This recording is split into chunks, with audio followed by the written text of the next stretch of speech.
All right, ladies and gentlemen, our second guest can make you laugh, he can make you cry, and he can keep you on edge on suspense.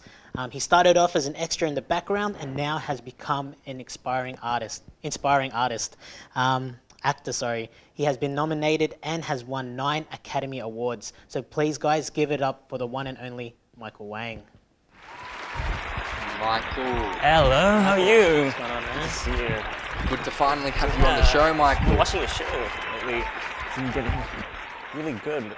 I mean, a lot of the people I get inspired from appear on this show, and Thank you. I just find that it's good to get in depth and get to know the people that you look up to, I guess. Thanks for that, man. It's good to know that someone like you tunes in every week and actually kind of likes what we're putting on there. We're just a little small operation here, but thanks, Sam. That's great, man. But it's awesome to see you, man. I mean, how are you doing, man? What's been happening? I mean, right now, during the last summer, I've been working on a couple of shorts, but then short films.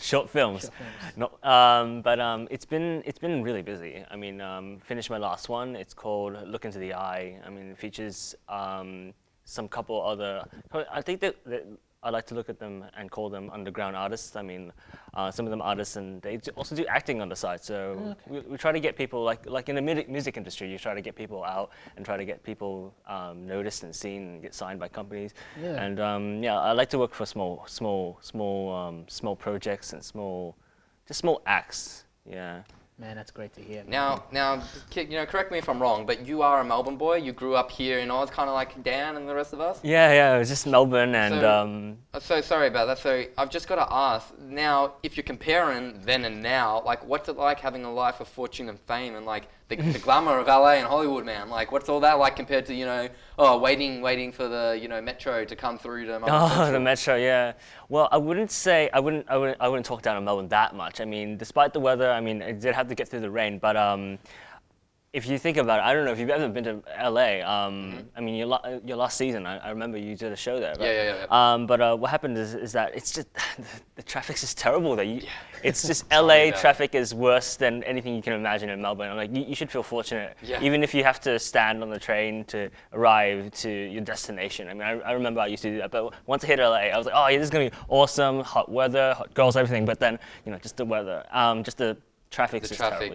Yeah. Now, you're quite popular actually worldwide. Like, your fan base, like, you have a huge demographic fan base. All the people from all walks of life just seem to love you and love not just like you in the way that how you can portray yourself on film. They love your characters. They love getting to know you with all because you have your own YouTube channel as well. Kind of one of the ways you started with, and you've got all your vlogs there, your video blogs that you did as well. People love you, Michael Wang, as well. So I just got to ask, have you had any fans who have maybe taken their admiration just that bit too far? Well, I guess it's just the exposure to people. I mean, if you were just like an artist who was on screen, but then your name was just in the credits, then fair enough, people just look you up. But then I don't know. I think that's because of the exposure I get from having a channel, and I still regularly post things up there, and that's probably how people get to know me. And maybe some fans do take it a little bit, maybe not too seriously. I mean, I love my fans; they're just all great. It's just some of them. I mean,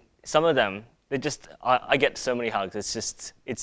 It can be funny, but then after a certain point, and they're just like, oh no, just hold it there. So let me get this straight. Just walking casually down the street of LA, next thing you know, boom, you're getting hugged. Is that what we're talking here? Hug attacks, yes, that's what we're talking about. Wow.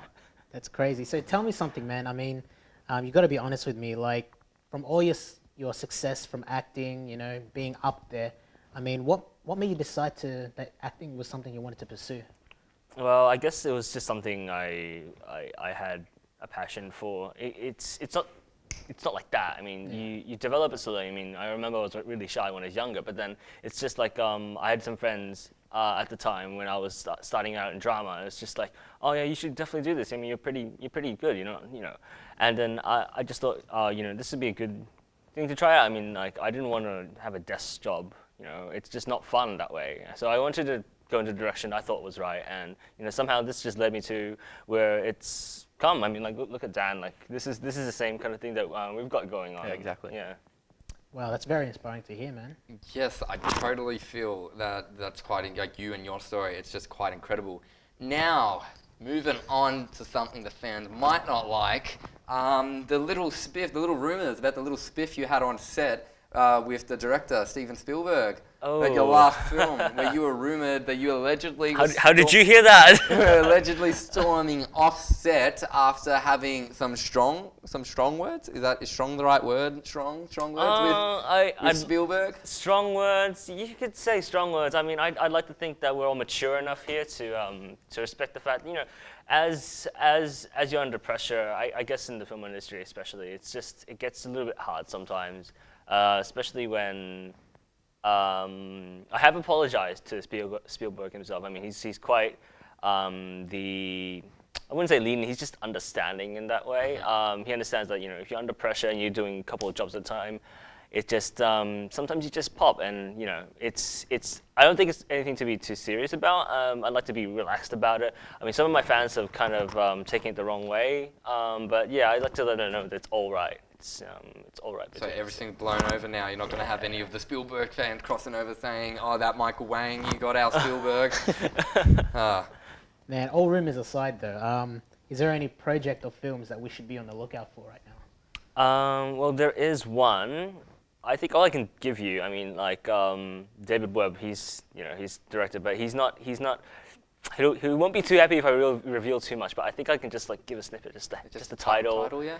It's Silver Lining. Silver Lining. It's a story about up and coming artists. So I'm actually in short film or actual film. We'd like to get into actual film. Right now we're just trying to get it because it doesn't have a lot of not as well-known artists and actors. So we're trying to get those kind of people into this kind of film, and it's kind of portraying the uprising of a rock band. So it's I think it's kind of similar to your story from zero to hero, from nothing from rags to riches kind of a story. Yep. And it's kind of my first. I mean, most of the time I've been doing just a lot of drama-based stories. I mean, this is still drama-based, but it's going to be a lot more musical, and I did have a little bit of a musical background, so I think a lot of people will enjoy it when they watch it. Yeah. Nice. Awesome. Well, there it is, guys. Michael Wang coming soon to your nearest cinema for the movie Silver Lining. Give it up for him, guys.